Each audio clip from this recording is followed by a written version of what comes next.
نحمدہ و نصلی علی رسولہ الکریم اما بعد اعوذ باللہ من الشیطان الرجیم بسم اللہ الرحمن الرحیم۔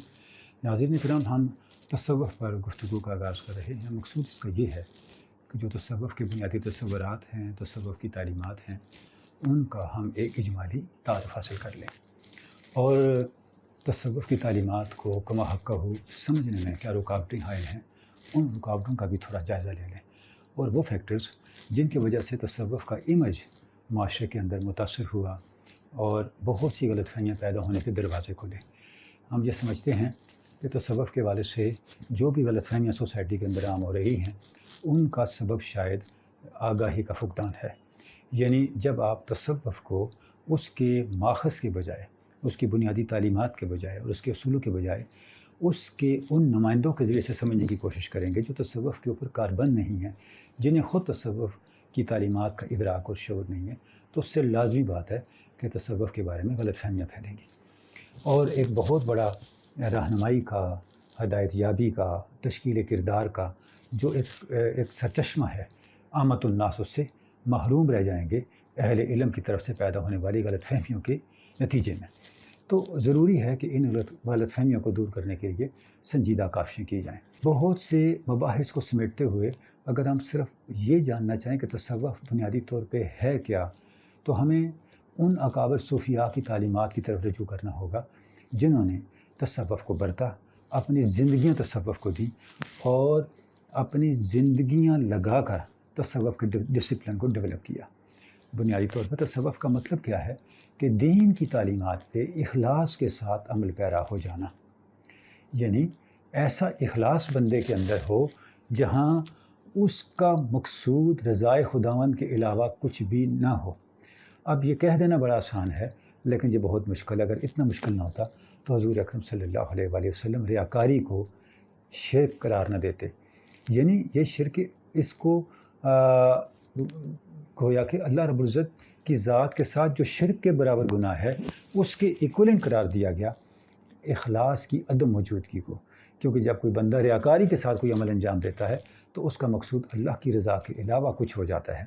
وہ اپنے سامنے ذات خداوند کو ہٹا کے کسی اور کو رکھ لیتا ہے جس کی رضا جوئی کے لیے وہ اپنے سارے نیک اعمال انجام دے رہا ہوتا ہے۔ تو اس اخلاص تک پہنچنے کے لیے پھر صوفیاء کرام نے وہ پریکٹسز بتائیں، وہ طریقہ کار بتایا، وہ ڈسپلن بتایا جس پہ عمل کر کے رائے حق پہ چلنے والے، رضائے خداوند کے متلاشی حضور اکرم صلی اللہ علیہ وآلہ وسلم کی اطاعت کے خواہشمند اس انداز سے اطاعت کر سکیں، اس انداز سے ذکر الہی کر سکیں جس انداز سے وہ پورے اخلاص کے حامل بن کے اللہ رب العزت کی رضا جوئی کو حاصل کر سکیں، اللہ رب العزت کی خوشنودی کو پا سکیں۔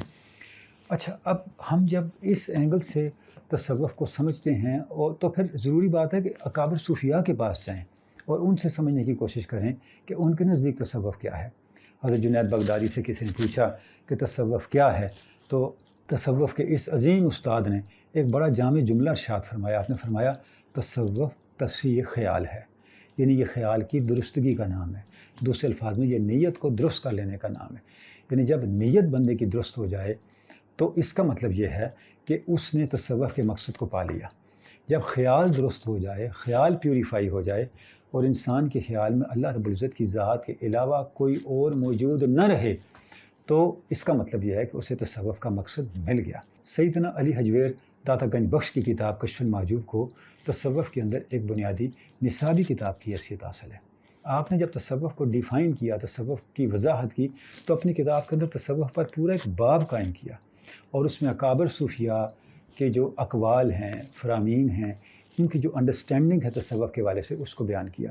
یہاں ہم ایک دو اقوال اس چیپٹر سے بیان کرتے ہیں تاکہ مزید یہ بات نکھر کے سامنے آئے کہ اکابر صوفیاء کے نزدیک جو تصوف کی اثر اتھارٹیز ہیں، ان کے نزدیک تصوف کس کو کہتے ہیں۔ حضرت داتا گنج بخش ابو حفص حداد نیشا پوری کا قول بیان فرماتے ہیں۔ آپ فرماتے ہیں کہ التصوف کلہ آداب، لکل وقت ادب ولکل مقام ادب ولکل حال ادب، فمن لازم آداب الاوقات بلغ مبلغ الرجال ومن ضیع الآداب فهو بعید من حیث یظن القرب ومردود من حیث یظن القبول۔ فرماتے ہیں تصوف آداب کا نام ہے. اب یعنی یہ مینرز ہیں کچھ جن کو اختیار کرنا ہے. خدا نہ خواستہ تصوف کو شرک کا راستہ، گمراہی کا راستہ، دین سے ہٹ جانے کا راستہ نہیں ہے، بلکہ دین پہ چلنے کا ڈسپلن سیکھنے کا نام ہے. یعنی آپ دین پہ پورے پروٹوکول کے ساتھ، پورے ایٹیکیٹس کے ساتھ، پورے مینرز کے ساتھ کس طرح کاربند ہو سکتے ہیں. تو آپ فرماتے ہیں دین جو تصوف ہے یہ نامی آداب کا ہے، یہ نامی ان مینرز کا ہے جو دین کا بنیادی تقاضا ہے. اچھا اب فرماتے ہیں ہر وقت کے لیے ایک ادب ہے، ہر مقام کے لیے ایک ادب ہے، ہر حال کے لیے ایک ادب ہے. جس نے ان مختلف اوقات، مقامات اور احوال کے آداب کا لحاظ کر لیا وہ مردان خدا کے مقام تک پہنچ گیا، اور جس نے ان آداب کو ضائع کر دیا وہ مردان خداوند کے درجوں سے محروم ہو گیا. اچھا اب آپ دیکھیں کہ کس انداز سے تصوف کو ڈیفائن کر رہے ہیں اکابر صوفیہ. اچھا آپ نے ابو الحسن نوری کا قول یہاں کوٹ کیا. فرماتے ہیں لیسا تصوف رسومن ولا علومن ولیکنہ اخلاقن. بھئی تصوف نہ رسم کا نام ہے نہ علم، محض علم کا نام ہے. تصوف تو کچھ کرنے کا نام ہے، تصوف اخلاقیات کا نام ہے.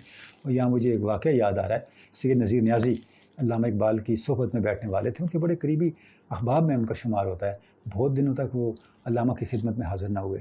جب کافی دنوں کے بعد وہ علامہ اقبال کی خدمت میں آئے تو علامہ نے پوچھا نیازی صاحب آپ بڑے عرصے بعد آئے، کیا مصروفیت چل رہی تھی؟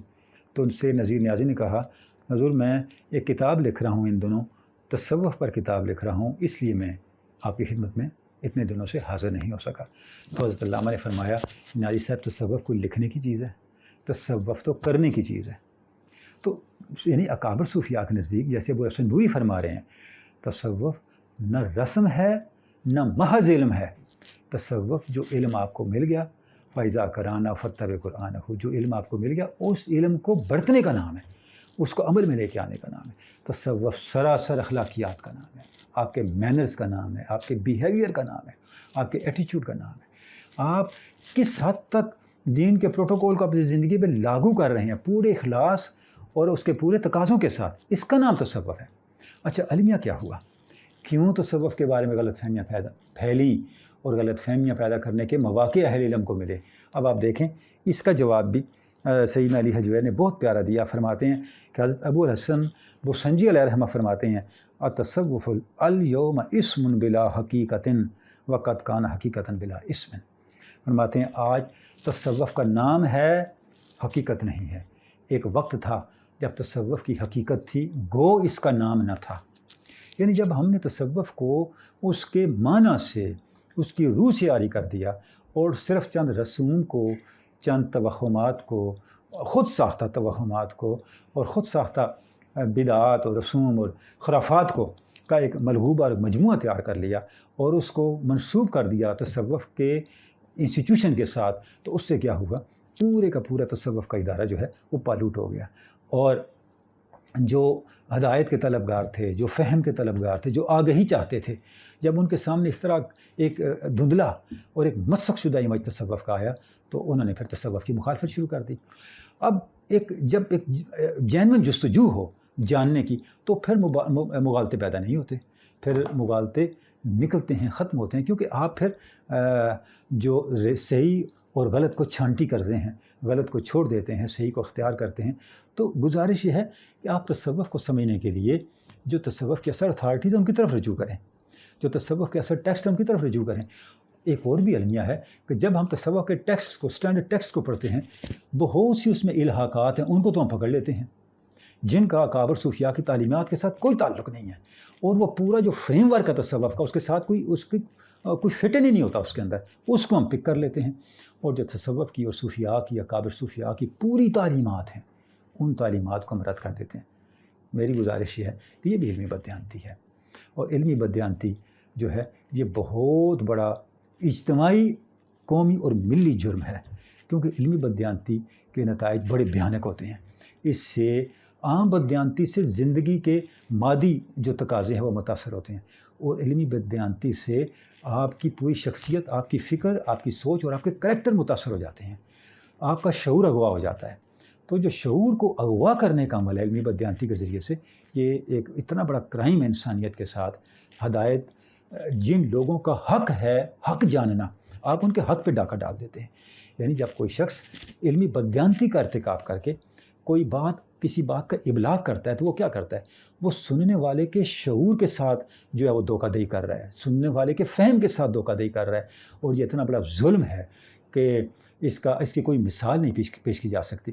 اگر میرے پاس کسی کانسیپٹ کے بارے میں، کسی تصور کے بارے میں کوئی واضح معلومات نہیں ہے تو مجھے اس کے بارے میں تحقیق کرنی چاہیے، جائے کہ میں اپنی ایزمپشنس کی بنیاد پہ، مفروضوں کی بنیاد پہ غلط اطلاعات جو ہیں وہ پھیلانی شروع کر دوں، اور جب میرے پاس پوری انفارمیشن موجود ہے تو جو ایگزیکٹ انفارمیشن ہے اس کے ابلاغ کے بجائے جو غلط انفارمیشن ہے، جو فیبریکیٹڈ انفارمیشن ہے، جو جعلی وضع کی انفارمیشن ہے، ڈیٹا ہے، اس کو آگے پہنچانا شروع کر دوں، تو یہ قطعاً بھی ایک راست فہم رکھنے والے اور ایک درست اور صحیح علمی اپروچ رکھنے والی شخصیت کے شایان شان نہیں ہو سکتا۔ اب دیکھیں علامہ اقبال نے جب اپنا میسیج دیا، اپنی فکر کو آگے پہنچایا، تو جن لوگوں پہ علامہ نے ڈیپینڈ کیا ان میں بڑا حصہ صوفیاء کا ہے۔ علامہ خود کہتے ہیں شنیدم آنچ ز پاکان امت تو راب انداز رندانہ گفتم، ہے ملت اسلامیہ، میں نے تمہارے سامنے کوئی نئی باتیں نہیں کی، جو میں نے اس امت کے پاکوں سے سنا ہے، جو میں نے رومی سے سنا، جو سنائی سے سنا، جو عطار سے سنا، جو اس امت کے بڑے لوگوں سے سنا، وہی میں نے ایک نئے انداز سے تمہارے سامنے وہ بات رکھ دی ہے۔ تو بات یہ ہے کہ آپ جب کسی دین کے ڈسپلن کے بارے میں بات کریں تو اس کے اکابرین سے تو رجوع کریں، اس کے جو پرائمری سٹینڈرڈ ٹیکسٹ ہیں ان سے تو رجوع کریں، اس کے بعد ہی آپ کی بات جو ہے وہ قابل اعتماد بھی ہو سکتی ہے، مسند بھی ہو سکتی ہے۔ اچھا، جب تصوف کے بارے میں علامہ کی بات یہاں بھی میں کوٹ کرنا چاہوں گا کہ خود علامہ نے کس انداز سے تصوف کو متعارف کروایا۔ علامہ کی ایک نظم ہے جی، ان کی کتاب ہے پس باعت کرد، اس کے اندر ایک نظم ہے در اسرار شریعت، یعنی شریعت کے راز کیا ہیں، شریعت کی حکمتیں کیا ہیں، ہمیں شریعت پہ کیوں چلنا چاہیے، شریعت پہ کیوں عمل کرنا چاہیے، کیوں نماز کی، روزے کی، زکوٰۃ کی، حج کی پابندی کرنا چاہیے۔ ان چیزوں پہ علامہ بات کر رہے ہیں، اور بات کرتے کرتے تصوف پہ بھی آ جاتے ہیں۔ اب تصوف کا تعارف علامہ کیسے کرواتے ہیں؟ فرماتے ہیں پس طریقہ چیز تے والا صفات شر اور عدیدن بآما کے حیات، ہے میرے قاری تجھے پتہ ہے طریقت اور تصوف کس کو کہتے ہیں؟ طریقت اور تصوف کا مطلب ہے شریعت کو زندگی کی گہرائیوں کے ساتھ سمجھنے کی کوشش کرنا، اسے طریقت کہتے ہیں۔ فاشمی خواہی اگر اسرار دین جزب آما کے ضمیر خود مبی، اگر تو دین کے اسرار سمجھنا چاہتا ہے، جب تک تیرے باطن اور تیرے ضمیر میں زندگی پیدا نہیں ہوگی، بصیرت پیدا نہیں ہوگی، تجھے دین کے اسرار سمجھ نہیں آ سکتے۔ گر نہ بینی دین تو مجبوری است، این چنی دین از خدا محجوری است، اگر تیرے باطن میں ضمیر زندہ نہیں ہوا، تیرے اندر بصیرت پیدا نہیں ہوئی، تیرے اندر مومنانہ بصیرت پیدا نہیں، تو نے اپنے باطن کے بتوں سے نجات حاصل نہیں کی، باطن کے غیر اللہ کو اٹھا کے باہر نہیں پھینکا، تو پھر کیا ہوا؟ پھر تیرا دین صرف دین مجبوری ہے۔ تو حالات کے، اپنے من کے جو آپ کے ہیں جمیلے، ان کے اندر قید ہو، اور تیرا دین پہ چلنا خدا کے قریب ہونا نہیں ہے، خدا سے دور ہونا ہے۔ تو علامہ تو تصوف اور طریقت اس کو کہہ رہے ہیں کہ آپ شریعت پر اس کی پوری حکمتوں کے ساتھ زندگی کی گہرائیوں میں شریعت کی اپلیکیشن کی، شریعت کے اطلاع کے جو حکمتیں اور بصیرتیں ہیں ان کے ساتھ شریعت پر عمل کر رہے ہوں، اس کو تصوف کہتے ہیں، اس کو طریقت کہتے ہیں۔ تو طریقت کو ہمیں اس انداز سے سمجھنا ہے، اور طریقت کی جو حکمت ہے اس کو جب تک ہم اس انداز سے انڈرسٹینڈ نہیں کریں گے تو ہمیں یہ پتہ نہیں چلے گا کہ یہ دین کا یہ جو شعبہ ہے اس کی کیا اہمیت ہے آج کی سوسائٹی کے لیے، جب کہ ہم موریلٹی کے بحران سے گزر رہے ہیں، اخلاقیات کے بحران سے گزر رہے ہیں۔ دیکھیں، جو ایتھکس ہے، جو موریلٹی ہے، ہر سوسائٹی کی موریلٹی جو ہے وہ کسی نہ کسی ویلیو پہ قائم ہے، کسی نہ کسی سسٹم کے تحت قائم ہے۔ اسلام کے اندر جب ہم دیکھتے ہیں پوری، آپ اسلام کی 1400 سالہ تاریخ کو اٹھا کے دیکھیں تو آپ کو اسلام کی جو موریلٹی ہے وہ جب ایک سسٹم میں اس کو آپ دیکھنا چاہیں، آپ کے پاس کوئی آپشن ہی نہیں ہے کہ آپ تصوف کے علاوہ کہیں اور دیکھیں۔ صوفیاء ہیں جنہوں نے اخلاقیات کا، اخلاقی قدروں کا اور اخلاقیات پر عمل درآمد کا وہ معیار قائم کیا ہے کہ جس کی تاریخ انسانی میں کوئی مثال نہیں ملتی۔ یعنی جب اسلام کا نظام اخلاق ایک سسٹم اور ایک ڈسپلن کے طور پہ ہم دیکھنا چاہیں تو ہمیں وہ تصوف کے انسٹیٹیوشن کی صورت میں نظر آتا ہے۔ گویا تصوف کا انسٹیٹیوشن کیا ہے؟ تصوف کا انسٹیٹیوشن یہ کوئی دین کے متوازی شے خدا نہ خواستہ نہیں ہے۔ اگر آپ یہی راستہ اختیار کر لیں گے اور جو پیمانے آپ نے طے کیے ہیں، جو سٹینڈرڈ جو کرائٹیرین آپ نے طے کیا ہے کہ یہ ہو تو پھر یہ دین کی متوازی چیز بن جاتا ہے، اس پہ تو پھر علم تفسیر بھی متوازی بن جاتا ہے، علم حدیث بھی متوازی بن جاتا ہے، علم فقہ بھی متوازی دین بن جاتا ہے، کیونکہ یہ سارے جو دین کے شعبے ہیں وقت گزرنے کے ساتھ ساتھ ان کے اندر اصول طے ہوئے، قواعد طے ہوئے، ضابطے طے ہوئے، اصطلاحات طے ہوئیں، تو جو صدر اول میں موجود نہیں تھیں۔ تو یہ تو کوئی بات نہ ہوئی کہ آپ اس طرح اپنی من مرضی کے مطابق کسی چیز کو کوئی ضابطے خود طے کریں اور ان کا پوری زندگی کے بجائے زندگی کے ایک حصے پہ اطلاق کریں اور اس کو اٹھا کے زندگی سے باہر پھینک دیں۔ یہ تو کوئی دیانتدارانہ اپروچ نہیں لگتی۔ تصوف کو جب ہم اس کے اصل ماخذوں کے ساتھ سمجھنے کی کوشش کرتے ہیں، قرآن مجید میں کہاں تصوف ہے، سیرت میں کہاں تصوف ہے، تو ناظرین کرام ہمیں یہ سمجھنا چاہیے کہ جو مقصد ہے تصوف کا وہ اپنے پورے جامعیت کے ساتھ اور اپنی پوری کلیت کے ساتھ آپ کو قرآن حکیم میں بھی ملتا ہے، آپ کو حضور اقدس صلی اللہ علیہ وآلہ وسلم کی سیرت پاک کے اندر بھی ملتا ہے۔ آپ دیکھیں جب آپ صلی اللہ علیہ وسلم ہجرت فرما کے مدینہ طیبہ تشریف لے گئے، میں یہاں حدیث احسان کا ذکر نہیں کروں گا، اس پہ ہم الگ سے ڈسکشن کریں گے، حدیث قرب نوافل کو ہم الگ سے ڈسکس کریں گے۔ میں صرف آپ کو وہ فاؤنڈیشن دینا چاہ رہا ہوں جو تصوف کی بنیاد بنتی ہے، اور بعد کی ساری جو ہماری قومی، ملی، دینی زندگی ہے وہ اس فاؤنڈیشن سے نکلتی ہوئی نظر آتی ہے۔ جب آپ صلی اللہ علیہ وسلم ہجرت فرما کے مدینہ طیبہ تشریف لے گئے تو آپ نے قباء کے مقام پہ قیام فرمایا اور وہاں پہ مسجد بھی بنی، آپ جانتے ہیں سب حقائق علماء سے ہم سنتے رہتے ہیں تفصیلات۔ اب آپ نے جب مدینہ طیبہ روانگی کا ارادہ فرمایا تو جمعہ المبارک کا دن تھا، اور آپ جب محلہ بنو سالم میں پہنچے تو جمعے کی نماز کا وقت تھا۔ اب آپ نے وہاں جمعے کی نماز پڑھائی، اور ہم یہ کہہ سکتے ہیں کہ مدینہ طیبہ کے اندر آپ نے پہلا خطبہ جمعہ دیا، وہ بہت امپورٹنٹ خطبہ ہے۔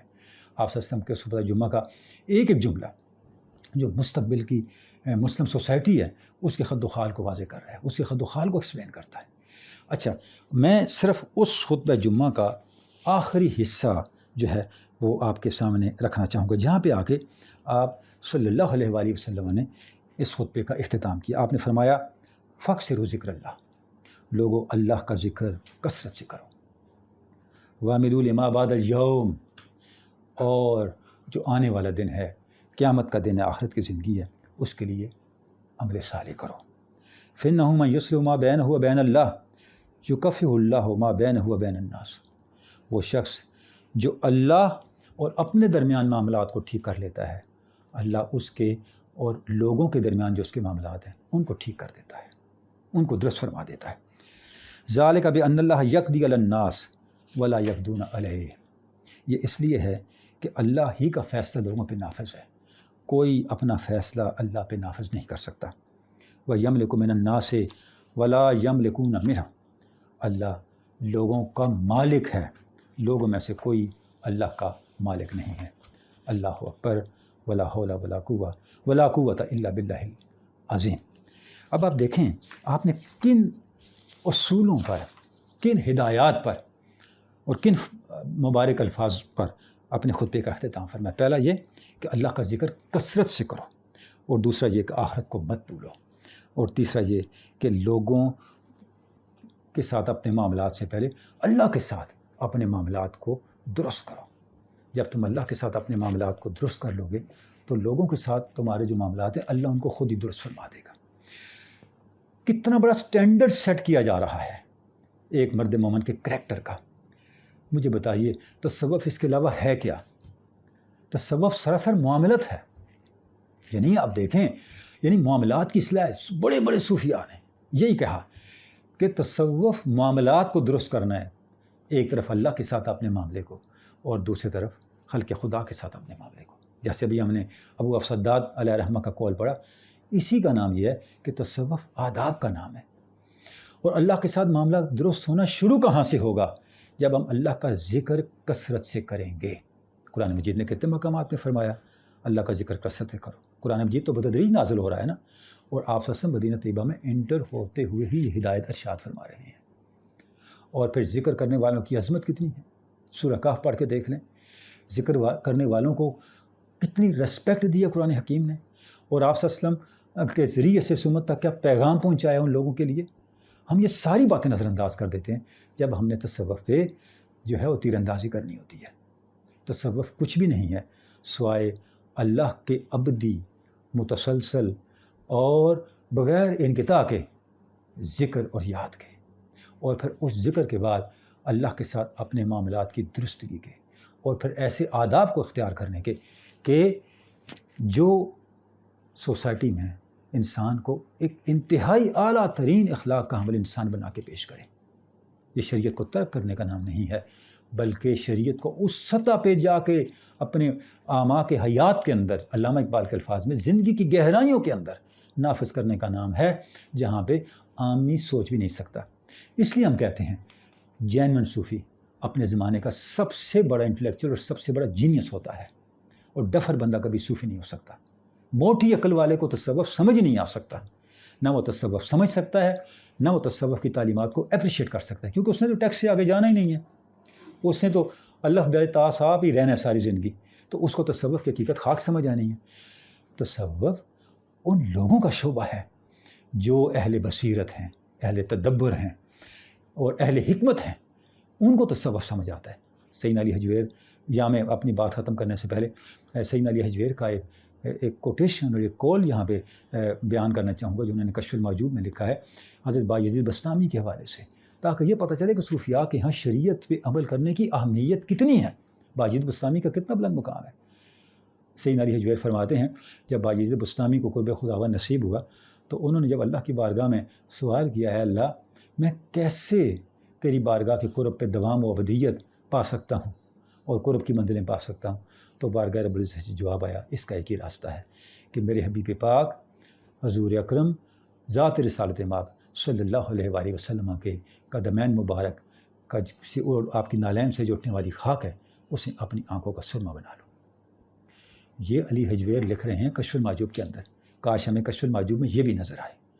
تو گزارش یہ ہے کہ صوفیاء کی تعلیمات جن سے دنیا فیضان جو ہے وہ لے رہی ہے, آج کی جدید ترین سائیکالوجی وہاں تک نہیں پہنچتی جہاں آپ کو کشف المحجوب, فتوح الغیب اور فتح ربانی لے کے جاتی ہے.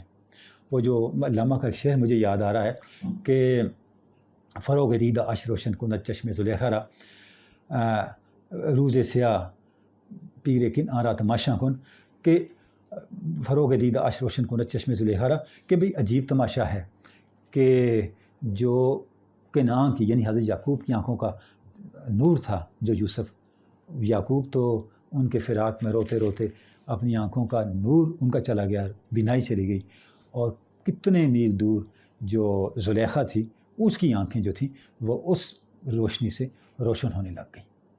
تصوف کی اور طریقت کے اور اکابر صوفیاء کی تعلیمات سے اغیار تو فائدے اٹھا رہے ہیں, اور ہم ان کے بارے میں مغالطے پیدا کر کے اپنی ملت اور اپنی قوم کے لیے ان تک رسائی کے دروازے بند کر رہے ہیں.